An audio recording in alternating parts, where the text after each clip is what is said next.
बात दिल्ली की कर लेते हैं, क्योंकि दिल्ली में नए साल की सुबह भीषण ठंड, घने कोहरे और गंभीर एयर पॉल्यूशन के बीच हुई है। इस बीच एक दिल्ली से सुकून भरी खबर भी आई है। दिल्ली के कई इलाकों में नए साल के पहले दिन हल्की बारिश हुई है। माना यह जा रहा है कि इससे प्रदूषण में कुछ कमी आ सकती है और बारिश डस्ट पार्टिकल्स के नीचे बैठाने में भी भूमिका निभा सकती है। मौसम विभाग ने अगले 48 घंटे के लिए कड़ाके की ठंड और जहरीली हवा का डबल अटैक जारी रखने की चेतावनी दी गई है। दिल्ली के कुछ इलाके जैसे कि उत्तम नगर, द्वारका में हल्की बारिश ने सुकून थोड़ा पहुंचाने का भी काम किया। इस हल्की बारिश ने प्रदूषण में कुछ कमी आने के भी आसार से जताए जा रहे हैं। वहीं एनसीआर की बात करें तो कड़ाके की ठंड और सर्द हवाओं का सितम लगातार जारी है। और आज दिल्ली एनसीआर के सुबह के समय कहीं कहीं घना कोहरा भी छाया हुआ दिखाई दिया। Air quality early warning system के मुताबिक गुरुवार सुबह दिल्ली का AQI 382 दर्ज किया गया, जो बेहद खराब श्रेणी में दर्ज किया गया है। ठंड और कोहरे के चलते लोगों को सुबह के समय भारी दिक्कतों का भी सामना करना पड़ा। अगर दिल्ली एनसीआर के अलग अलग इलाकों की हम बात करें तो अलीपुर की हवा सबसे ज्यादा जहरीली रही है। कौन कौन से इलाके में AQI कैसा रहा जान लीजिए, जहां AQI 474 दर्ज किया गया, जो कि बेहद गंभीर श्रेणी में आता है। इसके बाद द्वारका की बात करते हैं, यहां पर भी AQI बेहद खराब रहा, जहां रिकॉर्ड 395 दर्ज किया गया। उसके बाद JLN स्टेडियम की बात करें तो 295 AQI दर्ज किया गया। सोनिया विहार में 282, ITI शाहदरा में 280, आनंद विहार में 278, वजीरपुर की बात करें 274 और सिटी फोर्ट में 271, वसुंधरा में 247, सेक्टर 116 की अगर बात करें और नोएडा की अगर बात करते हैं तो 228 AQI यहां दर्ज किया गया। यानी कि प्रदूषण और ठंड के इस दोहरे असर से बच्चों, बुजुर्गों और सांस लेने के मरीजों को विशेष सतर्कता बरतने की सलाह दी जा रही है। प्रदूषण को रोकने के लिए दिल्ली सरकार कड़े कदम उठा रही है। दिल्ली के रोहिणी के आवासीय क्षेत्रों में औद्योगिक गतिविधियों पर कार्रवाई करते हुए पिछले 3 दिनों में 53 वेल्डिंग दुकानों और एक प्लास्टिक फैक्ट्री को सील कर दिया गया है।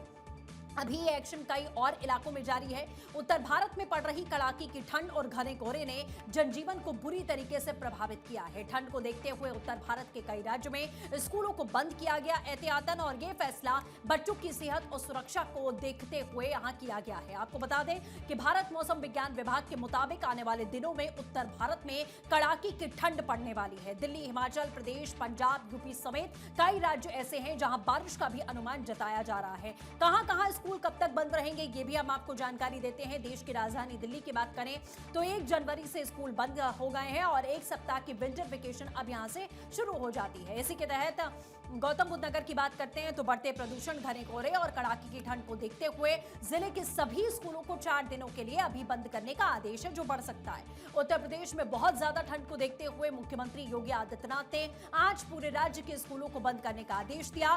ठंड के मौसम में बच्चों की सुरक्षा को देखते हुए यह फैसला किया जाता है। सभी बोर्ड यानी कि ICSE, CBSE और यूपी बोर्ड के क्लास 12 तक के सभी स्कूल आज बंद होंगे। बिहार की राजधानी पटना में कक्षा 8 तक के स्कूल बंद करने का आदेश है और आदेश में 31 दिसंबर से 2 जनवरी तक कक्षा 8 तक के सभी सरकारी और निजी विद्यालयों को बंद करने का आदेश दिया। इस आदेश के दायरे में सभी विद्यालयों के साथ आंगनबाड़ी केंद्र भी शामिल हैं। पढ़ाई पूरी तरह से बाधित ना हो, इसके लिए 8वीं से ऊपर की कक्षाओं के संचालन का समय बदला गया है, जिसके तहत में इन कक्षाओं की पढ़ाई अब सुबह 10 बजे से 3:30 बजे तक कराई जाएगी दोपहर में। और असम की गुवाहाटी की बात करते हैं तो कड़ाके की ठंड को देखते हुए असम के कामरूप महानगर जिले में सभी स्कूलों को 1 हफ्ते के लिए बंद कर दिया गया है। वहां ठंड ज्यादा होती है। पंजाब की बात करें तो यहां पर भी ठंड बढ़ रही है। कोहरे को देखते हुए बच्चों और स्टाफ की सेहत और सुरक्षा का ख्याल रखते हुए राज्य के सभी सरकारी सहायता प्राप्त, मान्यता प्राप्त और प्राइवेट स्कूलों में 7 जनवरी तक की छुट्टियों का ऐलान है। झारखंड में लगातार बढ़ रही ठंड और शीतलहर के कारण रांची जिले के सभी सरकारी, गैर सरकारी, निजी विद्यालयों को 27 दिसंबर से आज तक के लिए स्थगित किया गया था। मौसम विशेषज्ञों का यह कहना है कि वेस्टर्न डिस्टर्बेंस की कमजोर पड़ने के बाद उत्तर से आने वाली हवाएं ठंडी हवाएं हो जाती हैं, जिससे पंजाब, हरियाणा, दिल्ली, एनसीआर और उत्तर प्रदेश में ठिठुरन बढ़ जाएगी। मतलब नए साल में ठंड और ज्यादा बढ़ेगी। ठंड और प्रदूषण को लेकर देश भर में क्या स्थिति है, इसके लिए हमारे अलग अलग जगहों से जो संवाददाता है हमारे साथ में जुड़ चुके हैं। अक्षय हमारे साथ में दिल्ली से जुड़े हुए हैं। देहरादून की बात करें तो पंकज हमारे साथ में इस समय जुड़ चुके हैं और विशाल भी मुजफ्फरपुर से हमारे साथ जुड़े हैं। लेकिन सबसे पहले हम दिल्ली का रुख करते हैं। अक्षय, जिस तरीके से कहीं कहीं दिल्ली में देखा गया कि हल्की बारिश भी हुई, कहीं कहीं कोहरा भी रहा, जो उम्मीद जाहिर की जा रही थी कि अगर बूंदाबांदी होती है तो कोहरे में थोड़ा बहुत अगर प्रदूषण की बात करें तो उसमें थोड़ा हम कम असर होता हुआ देख सकते हैं। किस तरीके के हालात हैं अभी? देखिए बादल छाए हुए हैं लेकिन बहुत ज़्यादा बारिश अभी तक नहीं हुई है, तो कम से कम 10 से 15 मिनट तेज़ रफ्तार की बारिश चाहिए, तब जा कर के मुझे लगता है कि प्रदूषण की स्थिति से नियंत्रण पाया जा सकता है। फिलहाल बादल निश्चित रूप से छाए हुए हैं, बूंदाबांदी भी कुछ जगहों पर होने की खबर है, लेकिन ये कहा जा रहा है कि आने वाले समय में दिल्ली में प्रदूषण अगर सही तरीके से नहीं रहा तो वो तमाम बीमारियों को भी आगे बढ़ा सकता है, और कई ऐसे मरीज निकल के सामने आए हैं जो कि बहुत खतरनाक श्रेणी में प्रदूषण के कारण स्थिति रही है उनकी, और कैंसर जैसी बीमारियां भी अब उत्पन्न होने लगी हैं दिल्ली में। खास करके फेफड़े से संबंधित जो बीमारियां हैं, श्वसन संबंधी बीमारियां हैं, वो ज़्यादा देखने को मिल रही हैं। लेकिन ये माना जा रहा है कि 3 तारीख से लेकर के 6 तारीख के बीच में कड़ाके की ठंड पड़ेगी, और फिलहाल अभी अगर देखा जाए तो लगभग 12 डिग्री के आसपास टेम्परेचर है। हवा चल रही है, इसलिए थोड़ी सी ठंड ज़रूर महसूस हो रही है, लेकिन आजकल में अभी स्थिति बहुत ज़्यादा ठंड की नहीं रहेगी, लेकिन बारिश होती है तो फिर ठंड बढ़ेगी, और ये कहा जा रहा है कि 3 तारीख के बाद कोहरे की चादर एक बार फिर से दिल्ली एनसीआर को घेरते हुए नजर आएगी। हालांकि आज कोहरे की चादर थोड़ी कम रही, इसके कारण फ़्लाइट्स भी ज़्यादा प्रभावित नहीं हुई हैं। हालांकि 3 दर्जन फ्लाइट्स के आसपास डाइवर्जन और रद्द होने की खबर है। दूसरी बात यह है कि जिस तरह से दिल्ली एनसीआर में प्रदूषण की स्थिति रही है वो विकराल श्रेणी में है। एक तरफ से कह सकते हैं कि 600 से ज़्यादा एक्यूआई लेवल कई जगहों पर देखा गया है, क्योंकि रात में पटाखे भी फोड़े गए तो उसका भी असर कुछ न कुछ देखने को दिल्ली में मिल रहा है। उम्मीद की जानी चाहिए कि बारिश जब होती है तो थोड़ा सा स्थिति में सुधार हो। अभी सरकार कोशिश कर रही है, लेकिन कोशिशों से जो नतीजे निकलने चाहिए वो नतीजे नहीं निकल रहे हैं, और इसके कारण दिल्ली वासियों पर एक तरफ से कहा जाए तो तेहरी मार है।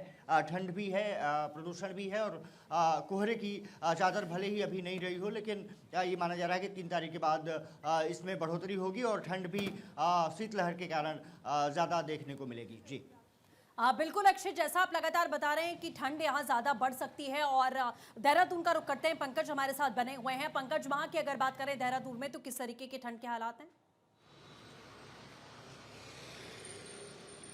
देखिए, आज हल्की राहत मिली है ठंड से, क्योंकि कल पूरे दिन भर बादल छाए थे, कोहरा बना हुआ था, तो लोगों को काफ़ी दिक्कतों का सामना करना पड़ रहा था। लेकिन आज सुबह के वक्त अगर हम 9 बजे तक की बात करें तो हल्का कोहरा था और धूप नहीं खिली थी। लेकिन अब धीरे धीरे जैसे दिन बढ़ रहा है, उसके साथ साथ सूर्यदेव भी अपनी चमक को बिखेर रहे हैं और धूप का खिलने का सिलसिला लगातार बढ़ रहा है। लेकिन क्योंकि धूप में नमी बहुत ज़्यादा है और कोहरा ऊपर जो परत है वो जमी हुई है, इसलिए जो पर्याप्त पूरी तरह से धूप खिली चाहिए थी वो नहीं हो रही है। नमी होने की वजह से ठंड है, और ठंड की वजह से लोगों को दिक्कतों का सामना करना पड़ रहा है। खासकर अगर 2 जिलों की बात की जाए, उधम सिंह नगर, हरिद्वार की, तो वहां पूरी तरह से दिन भर कोहरा छाया हुआ है। पिछले 4 से 5 दिनों से लगातार वहां पर कोहरे की वजह से जो आवाजाही है उसमें दिक्कतें हो रही हैं, लोगों को समस्या हो रही हैं। इसके साथ साथ ही पर्वतीय क्षेत्रों में शुष्क ठंड की वजह से पाला पड़ रहा है। सड़कों पर भी फिसलन वाला पाला होने की वजह से जो यातायात है उसमें दिक्कतें हो रही हैं। मौसम विभाग ने एक अनुमान ये जताया था कि 31 तारीख की शाम से एक पश्चिमी विक्षोभ जो है वो सक्रिय होगा, लेकिन जो पूर्वानुमान था वो सटीक साबित नहीं हुआ। हालांकि अभी भी बादल छाए हुए हैं पर्वतीय क्षेत्रों में,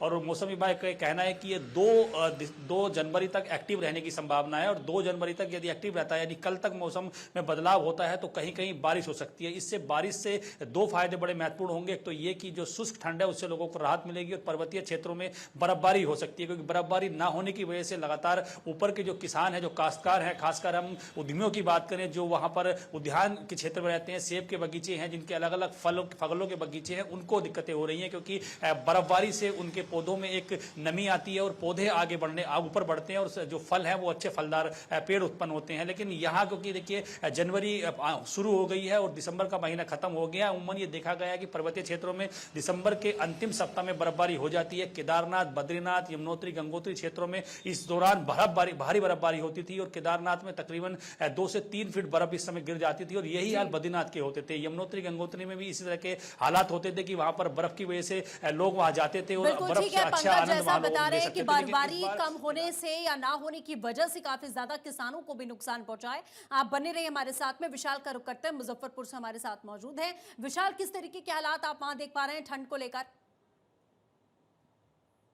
की स्थिति जो है यह पूरे बिहार में बहुत ज्यादा चरम पे थी, लेकिन आज जो है धूप खिली है। नए साल की शुरुआत है तो धूप खिली है, तो थोड़ी राहत होती हुई जरूर नजर आ रही है। लेकिन जो बिहार का मौसम विभाग है या जो पूसा जो मौसम विज्ञान केंद्र है उसने 2 जनवरी के लिए भी अलर्ट जारी किया है, और जो बीते 4-5 दिनों से जो शीतलहर की स्थिति थी उसमें थोड़ी राहत मिलती हुई नजर आ रही है। लेकिन सरकार ने भी इसको लेकर के तमाम गाइडलाइन जारी किए हैं। बच्चों की स्कूल जो है 2 जनवरी तक, पूरे बिहार में 2 जनवरी तक जो 8वीं की कक्षा है उसको तमाम पाठ्यक्रम, तमाम जो शैक्षणिक गतिविधि है उस पर रोक लगा दी गई है कि किसी तरह की जो है दिक्कत बच्चों को ना हो। बुजुर्गों के लिए भी एहतियात जारी की गई है। तमाम जो सरकारी अस्पताल है, उसके अलावा जो प्राइवेट हॉस्पिटल है, उसके अलावा जो बिहार की जो इंडियन मेडिकल एसोसिएशन है उसको भी एडवाइजरी दी गई है कि उनको जो बुजुर्ग आ रहे हैं उनका खास विशेष रूप से ध्यान रखिए। उसके अलावा जो आसपास के जिले हैं, आसपास के जिले में भी ठंड का प्रकोप बहुत ज्यादा है। यहाँ पर न्यूनतम और अधिकतम तापमान के बीच जो अंतर है वो काफी कम होने के कारण ठंड की स्थिति बनी हुई है। हालांकि अधिकतम तापमान 14 से 15 डिग्री है, जबकि न्यूनतम 11 है, लेकिन वेरिएंट कम होने के कारण, जो वेरिएशन है वो कम होने के कारण ठंड यहाँ पर लगातार बरकरार है। उम्मीद है कि 2-3 दिन के बाद राहत मिलेगी। फिलहाल जो है ठंड यहाँ पर बनी हुई है। आज धूप खिली है, नए साल की शुरुआत है, तो लोग जो है बिजली के घरों से बाहर निकल रहे हैं। जो आम दिनचर्या करने वाले या फिर कामकाजी लोग थे वो उनको निकल नहीं पा रहे थे, उनको दिक्कतें आ रही थी। फिलहाल जो है बिहार में अब पहले दिन धूप खिली है और 14 दिन के बाद ये धूप खिली है। तो बिल्कुल ठीक है विशाल, उत्साहित- आप जानकारी दे रहे हैं कि अभी आज का दिन तो थोड़ा सा हम सूरज की रोशनी देख पा रहे हैं बिहार में, लेकिन कल के लिए अलर्ट है। फिलहाल आप सभी का हमारे साथ जुड़ने के लिए बहुत बहुत शुक्रिया।